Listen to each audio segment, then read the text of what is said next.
Livro de Lucas.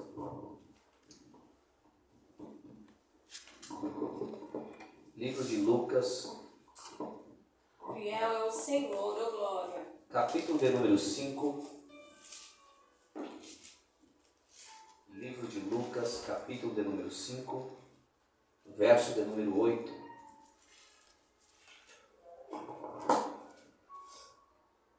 Santo Deus de Israel, bendito seja o teu nome. Glória a Deus. Lucas, capítulo 5, versículo de número 8. Todos acharam? Amém. Diz assim: E vendo isto, Simão Pedro prostrou-se aos pés de Jesus, dizendo: Senhor, ausenta-te de mim, que sou um homem pecador. Amém? Glória a Deus. Queridos, estava em casa lendo e Deus colocou no meu coração para falar desse texto. Bom lembrarmos que Lucas, esse doutor, esse médico, historiador, ele vai escrever este livro para falar da vida de Jesus e também direcionado ao povo de origem grega. Lucas vai relatar que Jesus vai iniciar o seu ministério na cidade de Cafarnaum. Cafarnaum é o lugar que inicia o ministério de Jesus. Jesus inicia o seu ministério aos 30 anos de idade. Ele precisa sair da sua terra natal para ir para Cafarnaum, porque na sua terra rejeitaram Jesus. Só que é na cidade de Cafarnaum, que significa Vila de Naum, é onde Jesus operou milagres. E boa parte dos milagres de Jesus foi em Cafarnaum. É bom entendermos também que um desses milagres é a cura da sogra de Pedro. Foi em Cafarnaum. A Bíblia também vai dizer que em Cafarnaum, Jesus chama um homem por nome chamado Mateus, que estava trabalhando para o Império Romano, cobrando imposto do povo judeu, sendo judeu. Em Cafarnaum, Jesus vai curar o servo do centurião. Em Cafarnaum, Jesus vai libertar um endemoniado, um homem que está endemoniado dentro da sinagoga, participando das reuniões, dos encontros na sinagoga, endemoniado.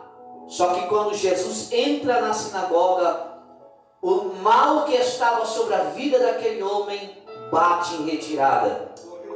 Em Cafarnaum, Jesus cura um paralítico que é levado até Jesus por 4 amigos que abrem o telhado de uma casa e descem o paralítico para que Jesus o pudesse curar. Porque não dava para entrar pela porta porque estava lotada a casa. Pela janela também não dava. E eles conseguiram um espaço pelo telhado. Então nós precisamos entender que é nesse lugar, é nesse cenário, que Jesus vai operar grandes milagres. Em Cafarnaum, Jesus não chama apenas Mateus ou Levi para o seguir e ser o seu discípulo. Em Cafarnaum, Jesus vai chamar os 12 discípulos para caminhar com ele. Aleluia. E aí, nós precisamos lembrar que quando nós falamos no culto passado de Lucas capítulo 4 e terminamos no versículo 18, hoje nós vamos falar do capítulo 4 também, só que do versículo 30 em diante. Você vai ver que depois de ele ter vencido a tentação contra o inimigo, que é o diabo, a Bíblia vai dizer no verso de número 31, Jesus desceu a Cafarnaum, cidade da Galileia, e os ensinava no sábado.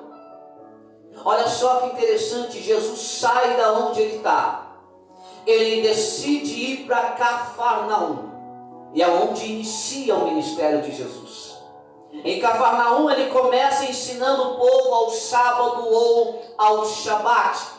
Ele está ensinando o Evangelho, está ensinando a sua palavra. Jesus amava ensinar o seu Evangelho, a sua palavra.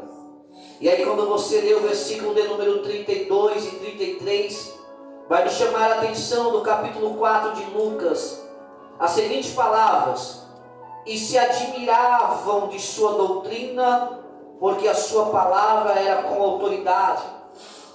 Todos que estão ouvindo Jesus estão se admirando do seu ensino, porque ele ensina com autoridade.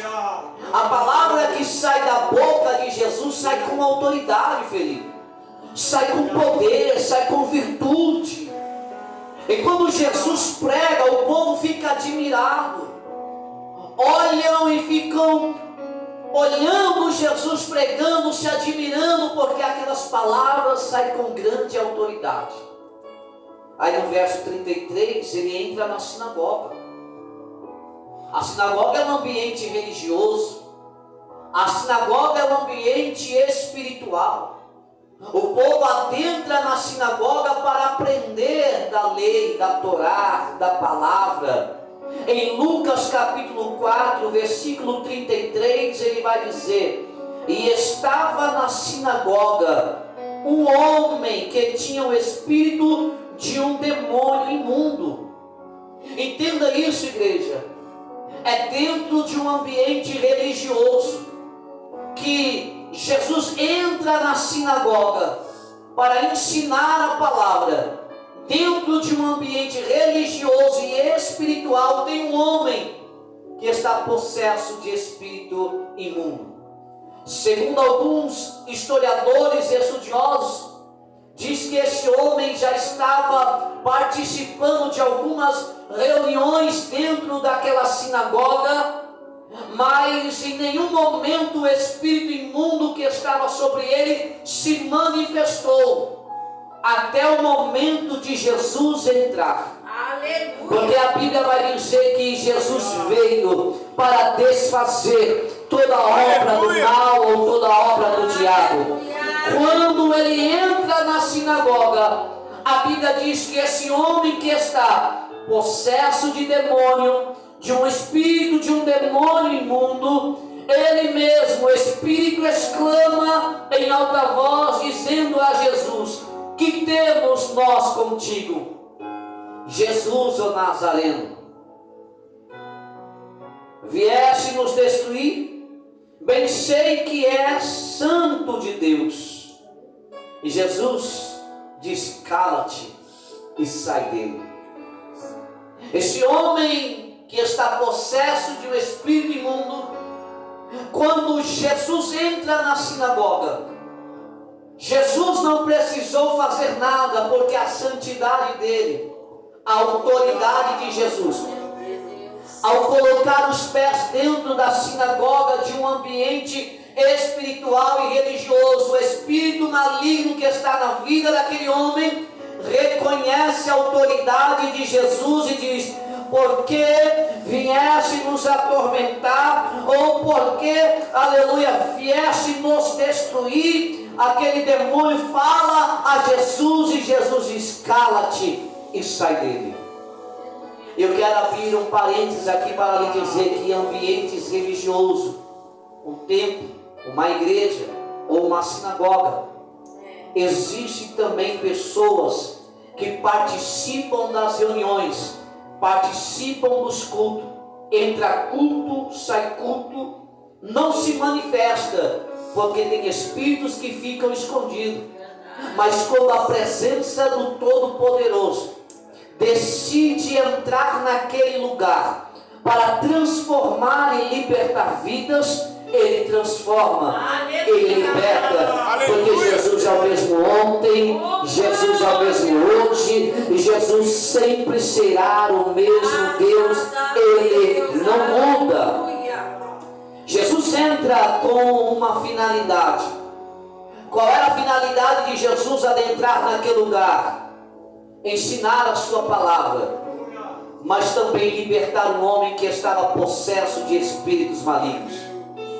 Quando o espírito maligno fala com ele, ele nem quer conversar com o espírito maligno, como muitos pastores fazem hoje em dia, que ficam entrevistando os demônios para convencer os ouvintes de que ele tem autoridade sobre aquele demônio, quando na verdade os demônios e os espíritos malignos são mentirosos, porque são filhos do pai da mentira. O pai da mentira é o diabo. Então nós precisamos fazer como Jesus se manifestou. Em nome de Jesus, sai dessa vida, cala-te, sai dele, em nome de Jesus.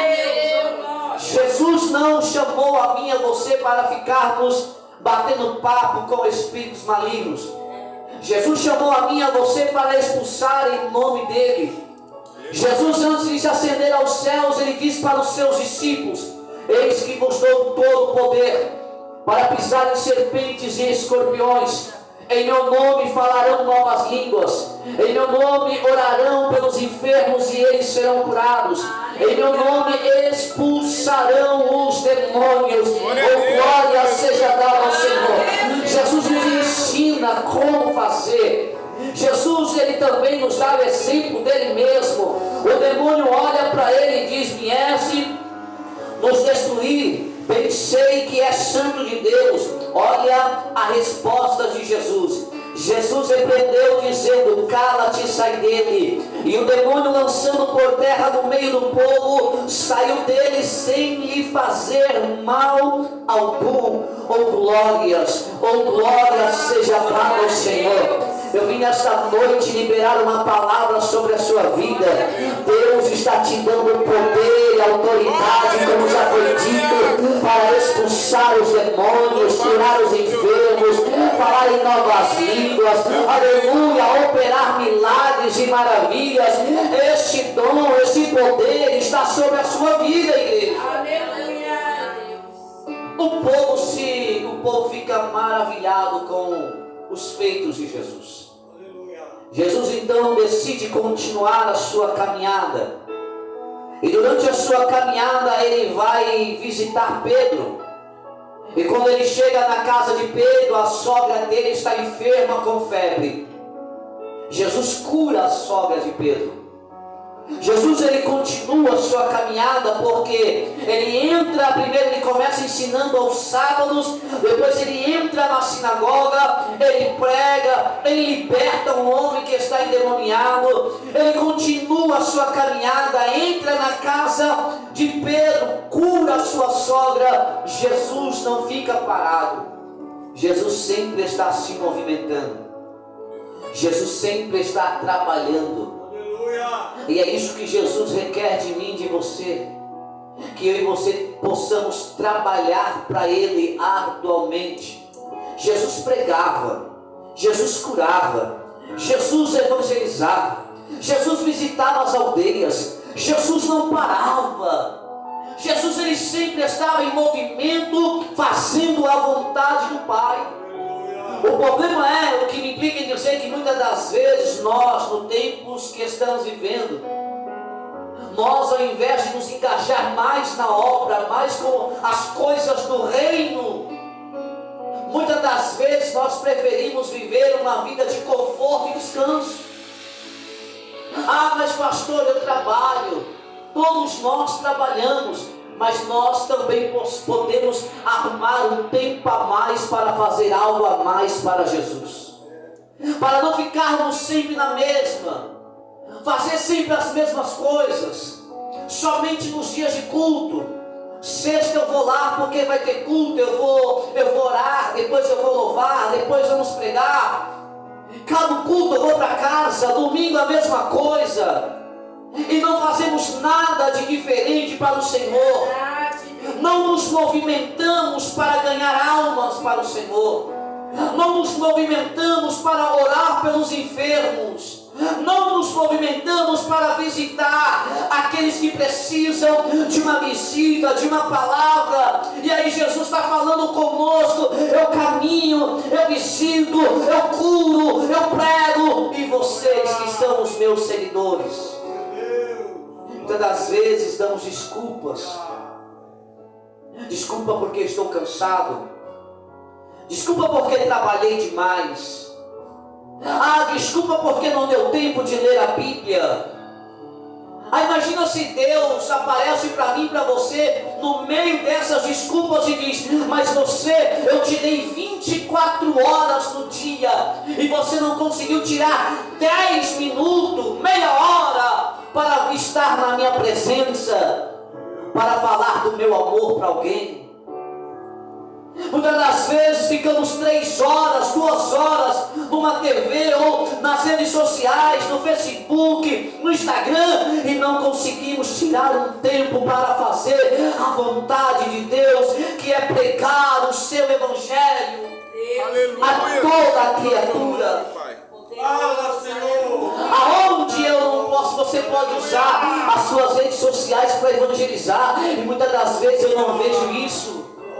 Ao invés de nós usarmos aquilo que pode ser bom para alcançarmos outras vidas, porque tem lugares que nós não podemos ir, porque não temos condições, porque é longe, mas através de um áudio, através de um vídeo, através de uma mensagem, você pode alcançar alguém. Mas hoje eu quero visitar o meu vizinho. Você pode fazer isso. Vizinho, eu posso ir aí? Você conhece alguém que não está no Evangelho? Você conhece alguém que se distanciou? Olha o exemplo de Jesus. Jesus não para, Jesus está marchando, Jesus está pregando, mas Jesus está em movimento. Quando você lê o livro de Gênesis capítulo 1, você vai ver que o Espírito do Senhor pairava sobre as águas, onde não tinha nada, era só trevas e abismo. O Espírito do Senhor estava pairando, ou seja, estava se movimentando. Por que ele estava se movimentando? Porque ele ia começar o plano da criação. Ele olhando que havia um caos, escuridão, trevas, ele se movimentando naquele ambiente, ele diz: haja luz, e houve luz. As trevas batem em retirada. Aquilo que está vazio, Deus decide preencher. E aí ele começa liberando a palavra: haja firmamento, haja separação entre dia e noite, haja. Ele vai liberando a palavra: haja. Tudo que ele quer que passe a existir naquele lugar, ele libera uma palavra: haja, e passa a existir o que não existia. Eu quero liberar uma palavra sobre a sua vida, que esta noite Deus possa se levantar do trono e liberar a palavra sobre a sua vida. Haja o milagre que você veio buscar, haja o renovo que você veio buscar, haja a cura que você veio buscar, haja o renovo que você veio buscar, haja a prosperidade que você veio buscar.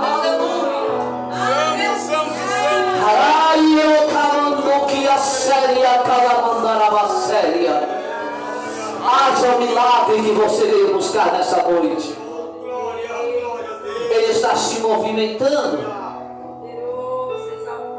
O interessante é que depois que ele cura a sogra de Pedro, os irmãos dizem: fica aqui mais um pouquinho conosco. Jesus fica mais um pouco com eles. Depois Jesus decide sair e continuar, e eles não querem deixar Jesus sair. Fica, Jesus. Olha a resposta de Jesus. Capítulo 4, versículo de número 42, 43. E sendo já dia, saiu e foi para um lugar deserto. Mas a multidão procurava e chegou junto dele. E eles o detinham para que não se ausentasse deles. E ele, porém, lhes disse: também é necessário que eu anuncie às outras cidades o Evangelho do Reino de Deus, porque para isto fui enviado. Aleluia. O povo está segurando Jesus. Jesus, fica aqui conosco. Fica mais um pouquinho. Jesus, em outras palavras, estava dizendo: olha, eu sei que vocês querem que eu fique, mas a minha o que eu tinha para fazer aqui, eu já fiz. Eu preciso alcançar outras pessoas. O problema para a nossa geração é que nós fazemos só aquilo, aleluia, questões de costumes, e não conseguimos ir além. Jesus disse: eu preciso ir para outras cidades, eu preciso ir para outras casas, eu preciso ir para outras famílias, porque foi para isso que eu vim, para pregar o reino de Deus à igreja. Eu quero liberar essa palavra. Jesus não te chamou para você ficar prostrado, acomodado, conformado com a vida que está vivendo. Jesus te chamou e me chamou para pregar o reino de Deus, anunciar o reino aceitado do Senhor, pôr em liberdade os cativos, curar os enfermos. Aleluia! Jesus disse: ide por todo mundo e anunciar o meu evangelho. Só quem vai pregar a palavra, só quem vai fazer o ide. Aleluia! Levante a tua mão e glorifica Ele e diga: eis-me aqui, Jesus.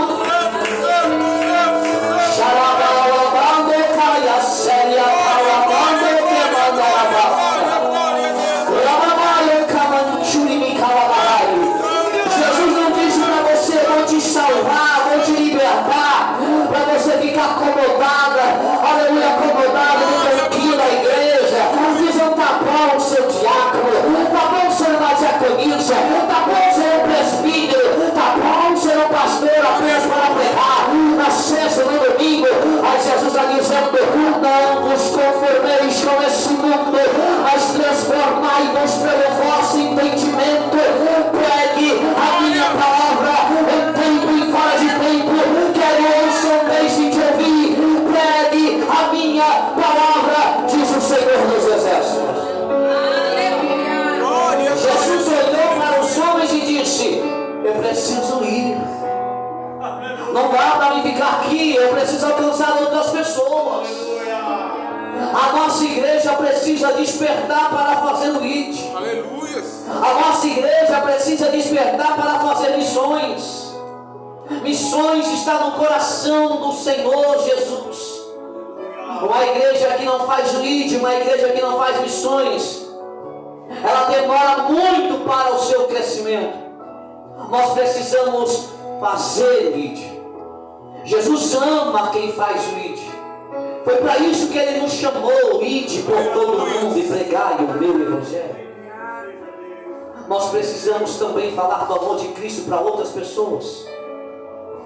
Nós precisamos entender que viver o evangelho não é apenas estar aqui dentro, por mais que aqui seja um lugar de evangelização, como a pastora diz, as portas abertas é um modo de evangelização.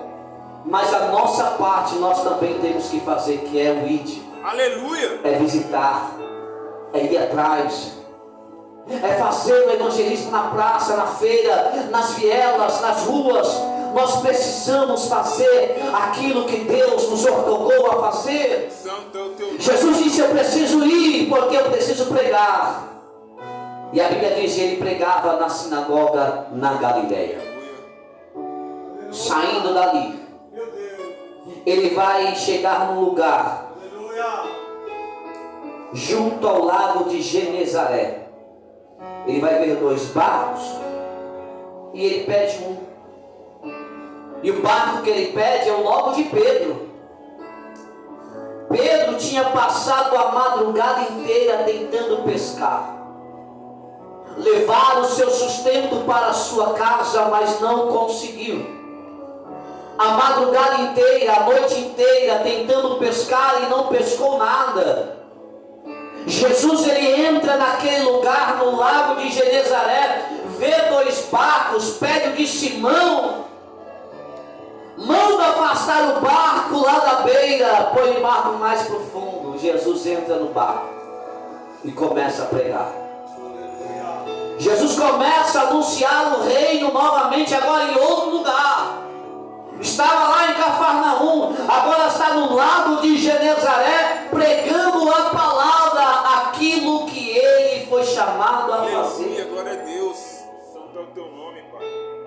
A pergunta é: para quem estamos falando de Jesus? Para quem estamos pregando? Para quem estamos falando daquele que nos curou e nos libertou e nos tirou do lamaçal do pecado? Para quem estamos anunciando o reino de Deus? Ou vamos viver como alguns que só falam em riquezas, em prosperidades, em milagres e não falamos do reino de Deus? E não falamos do ministério de Jesus? Não falamos que Ele veio para curar, para ensinar, para salvar, aleluia, para levar um povo para uma nova terra, que não haverá dor e nem ranger de dentes. Ele prega por algumas horas, e depois que Ele prega por algumas horas, Ele olha para Pedro e diz: Pedro, vai para as mais profundas águas e lança a tua rede. Pedro, na sua cabeça, estava dizendo: eu passei a noite inteira tentando pescar e não pesquei nada. Jesus sabia que ele precisava de uma providência para levar o mantimento para sua casa. Quando Jesus chega aí em Genezaré, Jesus nem falou com Pedro.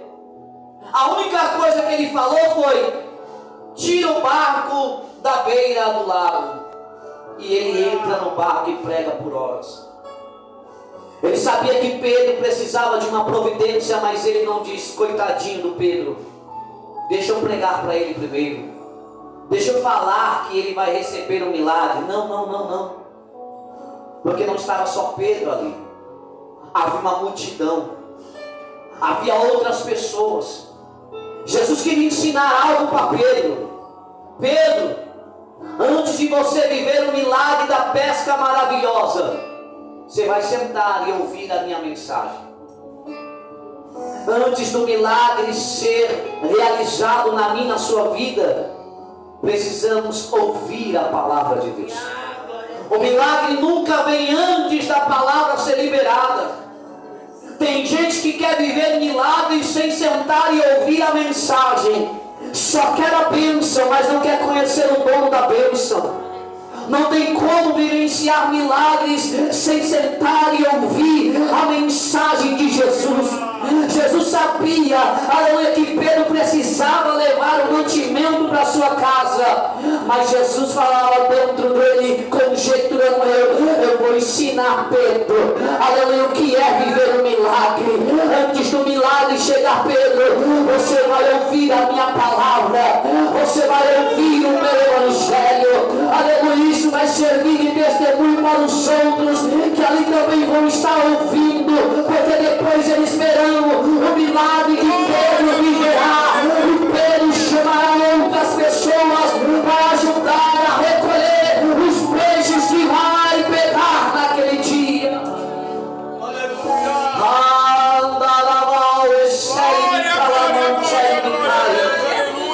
Jesus prega por horas. Hoje em dia, em alguns lugares, se você prega 40 minutos, o povo já levanta e vai embora. Já fica olhando para o relógio incomodado, o culto não acaba. Mas Jesus pregava por horas. E o povo estava ali sentado ouvindo Jesus pregar. Jesus parava de pregar, o povo queria mais. Mais, Jesus, prega mais. Eu quero ouvir mais, eu quero ver mais. Hoje parece que as pessoas não têm mais amor nem ouvir a mensagem de Cristo. As coisas estão tão mudadas hoje que o povo prefere ficar horas na frente de uma TV ao invés de ficar 40 minutos ouvindo a mensagem da Bíblia, uma mensagem cristocêntrica.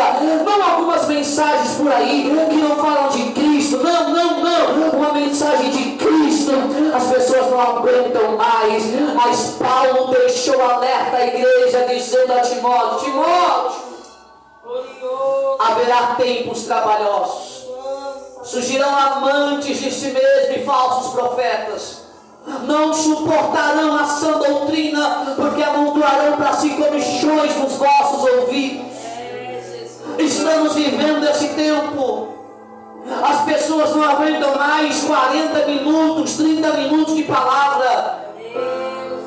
Tem lugar que você vai é 20 minutos, 10 minutos, mas coloca 3 horas de louvor, 3 horas de movimento, batendo pandeiro, bateria, e na hora da palavra 20 minutos, 15 minutos, aleluia, e na hora da palavra todo mundo reclamando, olhando no relógio. Mas quando o pandeiro está tocando, quando a bateria está tocando, você vê a igreja pulando, sapateando, trazendo profecia, aviãozinho, e na hora da palavra, o pastor termina de pregar, aí pergunta para ele qual foi a palavra. Aleluia, ele não sabe. Sabe por que ele não sabe? E aí ele vai dar desculpa: pastor, eu nem sei qual foi a palavra, eu estava no manto, eu estava sendo avivado, cheio do poder, estava nada, estava no movimento, ilusão. Aleluia, nós somos avivados pela palavra. Não existe avivamento sem palavra, não existe avivamento sem a pregação da palavra, não existe avivamento sem as escrituras sagradas. Oh, glória seja dada ao Senhor. Aleluia.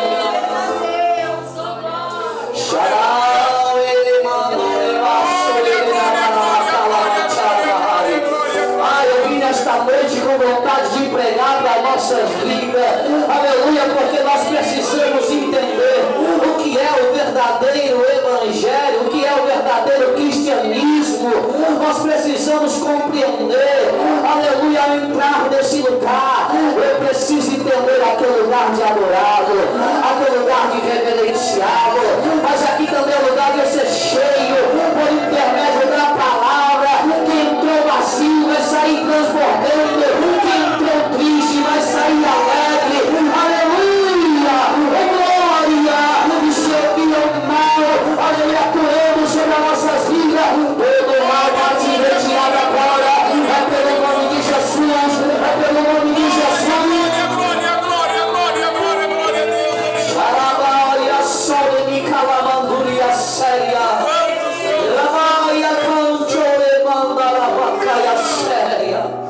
Aleluia, de panabassou. Glória, glória a Amando Deus. como chega bassura urabahai.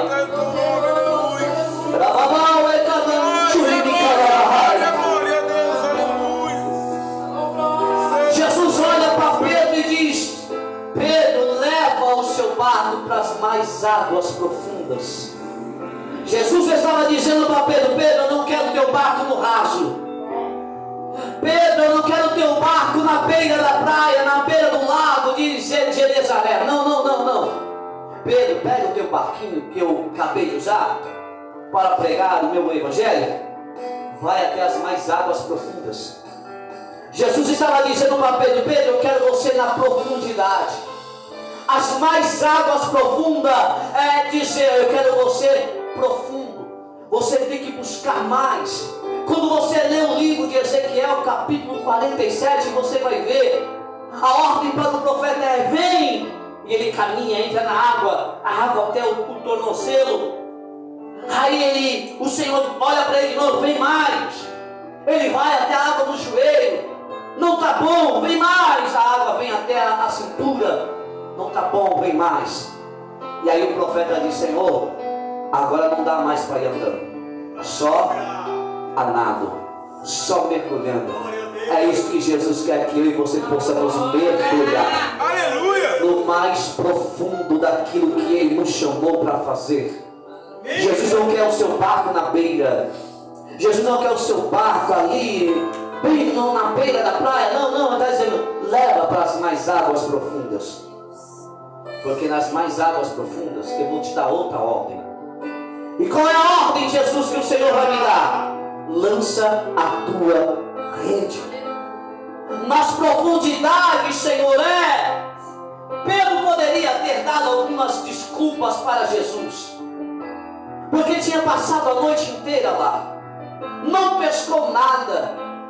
Mas Pedro olha para Jesus e diz: Senhor, passei a noite inteira, não pesquei nada, mas segundo a tua palavra, eu lançarei a rede em nome de Jesus.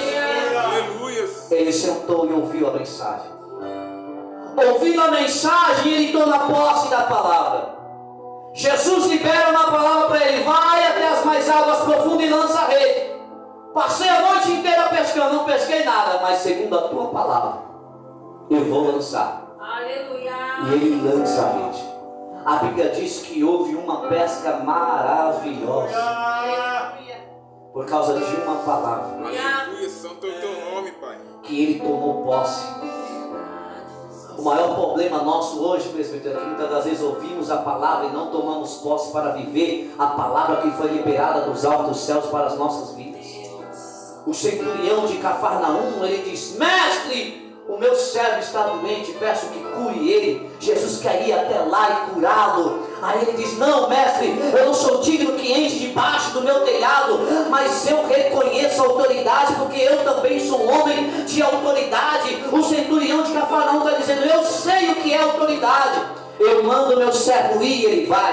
Eu mando meu servo vir, ele vem. Mas Senhor, eu não preciso que o Senhor vá até lá. Só libere uma, porque eu sei que meu servo será curado. Naquela hora o servo dele foi curado, porque ele tomou posse da palavra.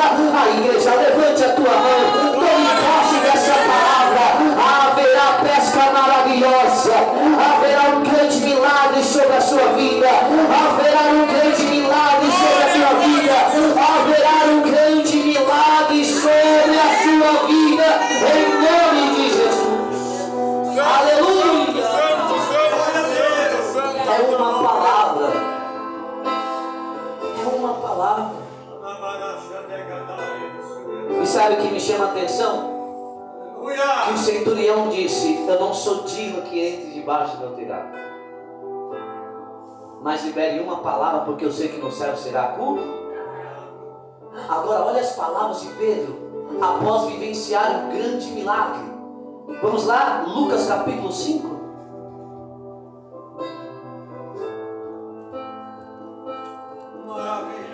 Eu vou ler os 7 e 8. Olha o milagre que ele vai vivenciar. E fizeram sinal aos companheiros que estavam no outro barco, para que fossem ajudá-los. Por quê? Porque não cabia tantos peixes no barco de Pedro. Ele está vivendo o milagre da multiplicação. A noite anterior não pescou nada, mas agora pescou grandes quantidades de peixe, ao ponto que as redes estavam se rompendo. Ele chama outros barcos para ajudá-lo, e eles foram e encheram ambos os barcos de maneira tal que quase iam a pique. E vendo isso, no verso 8, Simão Pedro prostrou-se aos pés de Jesus, dizendo: Senhor, Senhor, ausenta-te de mim, porque sou pecador. O problema é que tem gente que não consegue nem reconhecer que é pecador. Tem gente que faz que nem aquela oração do fariseu e do publicano: Senhor, eu oro melhor que ele, eu sou melhor que ele, eu faço melhor que ele. Aí o outro vai orar: Senhor, tem misericórdia de mim, que eu sou pobre, sou pecador e careço da tua misericórdia. Eu aprendo uma lição e encerro essa mensagem de hoje. Que diante de uma grande dificuldade que Pedro passou durante a noite inteira, nós aprendemos 2 lições. Jesus entra numa sinagoga e liberta um homem que está possesso de um espírito maligno, porque aonde ele entra, o mal tem que bater em retirada. Nós temos que declarar isso sobre as nossas vidas. Se Jesus é na nossa vida e Ele está conosco aonde nós colocar a planta dos nossos pés, e houver alguma ação maligna, todo o mal tem que bater em retirada, em nome de Jesus. Ele ouve a mensagem, ele entra no barco e faz o que Jesus disse: vai para as mais águas profundas. Jesus nos ensinou nessa noite que não quer eu e você no raso, quer que eu e você busque a profundidade de um relacionamento com Ele, para vivenciarmos grandes milagres nas nossas vidas, em nome de Jesus. Após vivenciar um grande milagre, reconheça que você é um pecador. Reconheçamos que nós somos pecadores, falhos e carecemos da misericórdia do Senhor. Porque quando na igreja de Laodiceia eles diziam que não tinham falta de nada, eram ricos e abastados e não precisavam de nada, Jesus olhou para eles e disse: vocês são cegos, nus e miseráveis. Aconselho que compre de mim colírio para que veja, vestes novas para que cubra a sua nudez. Olha o que Jesus está falando. Vocês são cegos, pobres, nus e miseráveis. E aconselho que compre de mim ouro refinado no fogo. Eles achavam que tinham tudo, mas na verdade não tinham nada. Após um grande milagre que você vai vivenciar ainda esse ano, Aleluia. reconheça que foi Cristo que fez na sua vida. E que nós possamos entender e nunca nos esquecermos que somos pecadores. Fomos gerados em meio ao pecado, mas a Bíblia diz que Ele veio para buscar e salvar aqueles que estavam perdidos. Em Mateus capítulo 9 vai dizer: eu não vim para os justos, mas sim para os pecadores, ao arrependimento. Aleluia. Glória a Deus. Eu não vim para os sãos, mas eu vim para os enfermos. Jesus veio por mim e por você. E se você crê, aplauda Jesus bem forte.